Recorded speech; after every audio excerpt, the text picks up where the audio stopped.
අනම්මනම් වානා ගුරුම තමයි ඕන කියලා අපි කියන්න කැමති. கொழும்பை அலறவிட்ட அபிவிருத்தி உத்தியோகத்தர்கள் அனுர அரசாலும் முடியாவிட்டால் வீட்டுக்கு செல்லுங்கள். நாங்கள் எதிர்பார்த்த சிஸ்டம் சேஞ்ச் இதுவா? සෙල්ලම් කරන්න හදන්න එපා. ආණ්ඩුවට එරෙහිව නැගී සිටින දැවැන්තම් බලවේග පාසල් සංවර්ධන නිලධාරීන් කරගන්න එපා කියලා අපි ආණ්ඩුවට පැහැදිලිව මතක් කරන්න කැමතියි. கடந்த 2 ஏமாற்று அரசாங்கங்களின் போட்டோகாப்பியா இந்த அரசாங்கம்.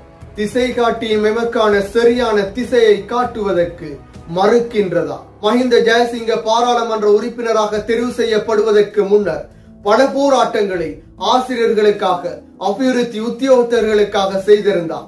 எனவே அவருடைய போராட்டங்கள் உண்மையானதாக இருந்தால், அவருடைய போராட்டங்களுக்கு உயிரோட்டம் வழங்கப்படுமாக இருந்தால், அந்த போராட்டங்கள் உண்மையிலே வெற்றி பெற வேண்டுமாக இருந்தால் இந்த அபிவிருத்தி உத்தியோகத்தர்களுக்கு அதே போன்று ஆசிரியர்கள்